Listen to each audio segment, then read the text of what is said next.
What are you wearing? My sweater's from Nike. My leggings are from Aerie. I'm wearing this vest from H&M. I'm wearing Garage sweatpants. This sweatshirt's from Hollister. Sweatpants from Primark.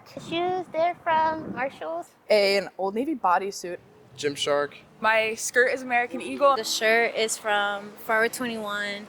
Goodwill. The average American throws away nearly 82 pounds of clothes every year. Let that sink in. 82 pounds per person.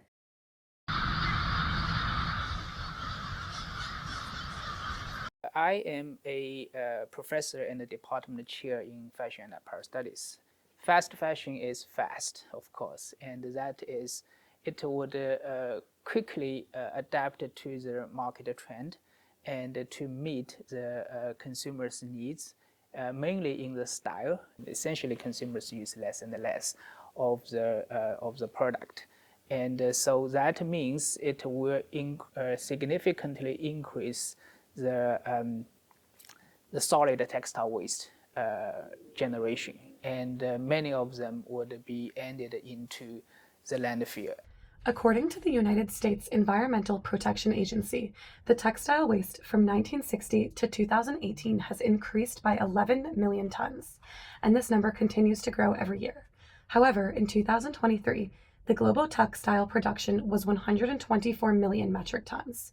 3/4 of this is textile application in apparel products, and it all ends up in landfills. So my name is Nogyun Kim, and I'm an assistant professor in the Fashion and Apparel Studies department. The number of styles Shein produces is not comparable with other fast fashion brands. So to keep up that rapid production and also the volume of production, Shein has contracted with many small factories.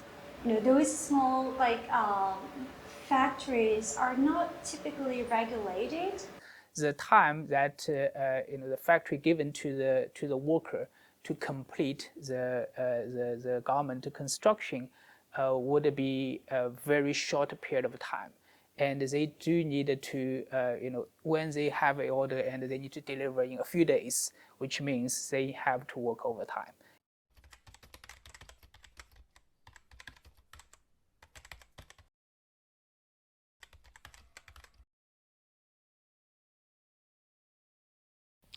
Hi, I'm Fabiana Otero. I'm the Sustainability Manager at Goodwill of Delaware and Delaware County.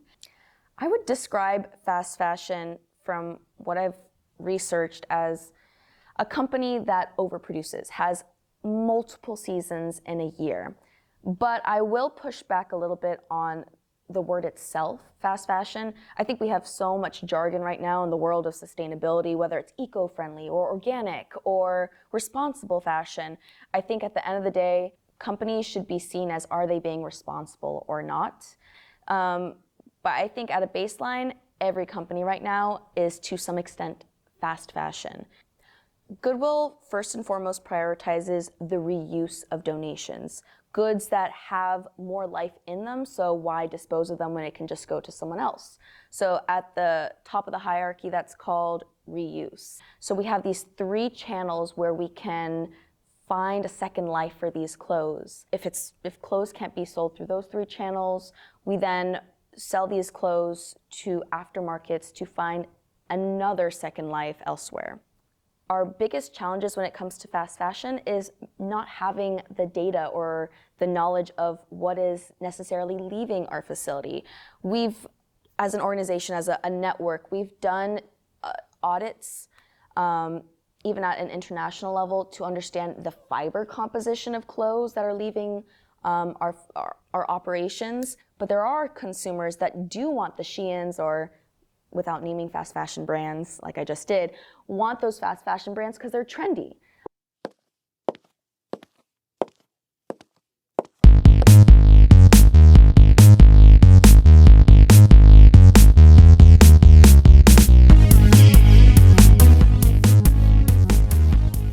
My name's Jonah, and I'm one of the directors for the new modeling troupe on campus. I'm Callum Wright, go by Cal, and I'm also one of the directors for the modeling troupe.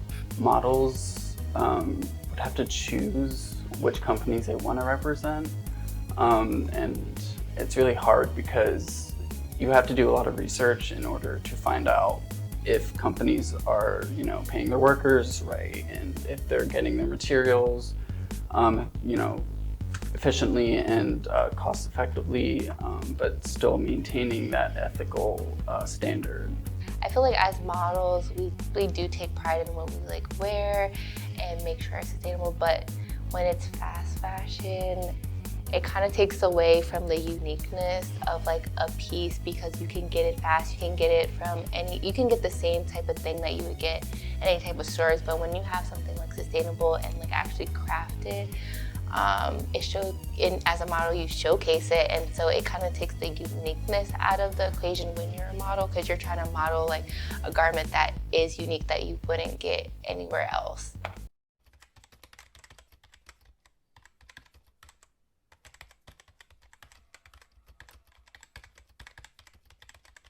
Prime Thrift began in 1951, aiming to support veterans through donations. This local thrift store and similar thrift stores play a growing role in countering the environmental and ethical impacts of fast fashion. They encourage the reuse of clothes, help reduce textile waste, and lessen the demand for cheaply made garments that often rely on exploitative labor and unsustainable production methods. Unlike Plato's Closet, who encourages fast fashion donations to be sold in their store. I never heard about that.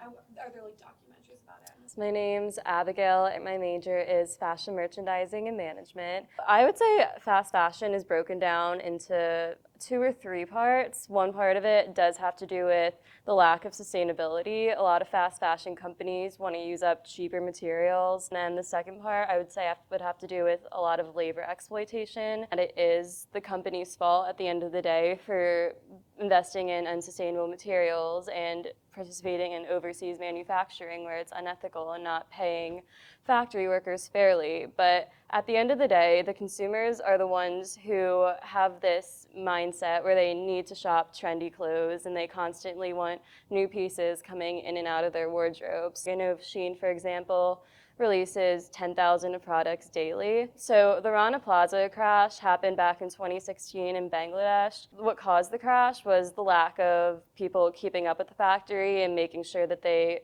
did weekly visits to make sure everything was running correctly. People were being overworked with all these machines, and the building not being kept up with ultimately caused it to crash, which did lead to, I think, over 1,000 lives being lost.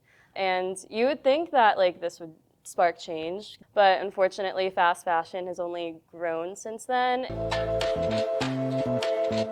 Can you describe fast fashion in one word? I don't know what that is. Cheap. Whack. Disgraceful. Destructive. Harmful. Unsustainable. Awesome. Unnecessary. Trendy. Rapid. Unethical. Exploitation. I've been in business 50 years, and this is the first time I called my daughter and I said, I think we may just go through Christmas and close down. When I came to Newark, I assumed there'd be a lot of stores like Grassroots on the street, and there was nothing. I call herself crunchy granola, sort of, little different, handmade things. How would you define fast fashion? I don't even know what that means. Really? Fast fashion? Yeah. I have no clue. Shein and Temu, those Oh, clothes yes. just Oh, yeah, that's tough because that stuff is so cheap. I mean, you got to really be price conscious. It's hard to compete with that. You order it, it's there in a day. You don't like it, usually it's free returns. For me, I like to try something on. I like to touch the fabric. I like to know what I'm buying because, it can be really crappy, really not good. Well, the business has gotten a lot harder just with the internet. I think in terms of the way particularly young people shop. I mean, they shop online. They have faith in it, I guess, that it's going to be okay, or if it's not, they'll just give it away or throw it away. It's cheap enough. I don't know. I think younger people now don't expect clothes to last 10 years. It's not the way my generation shopped. Things are going to get tough for everybody, and particularly small businesses, because people, like Target and Walmart, they have buying power. They can go out right now and spend $2 million in back stock. I can't do that. We're in a sort of wait and see, you know, whether we might close after the end of the year, after the Christmas season. We'll see. I don't know. And that's the first time that's ever really crossed my mind in 50 years.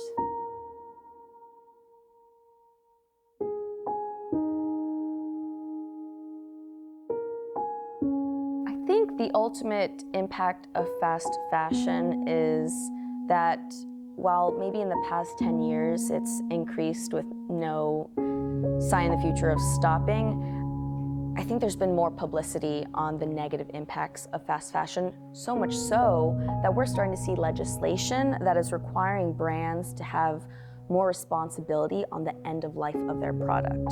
So I think the future is that we will have more legislation to hold them accountable for their overproduction and low quality materials and goods. But I also do see brands not necessarily waiting for that legislation, which is slow to come, but I do see brands taking the initiative to do something about fast fashion, whether it's materials or ethical labor, or looking at their supply chain and saying what improvements can be made. We're going to see more of that in the near and far future.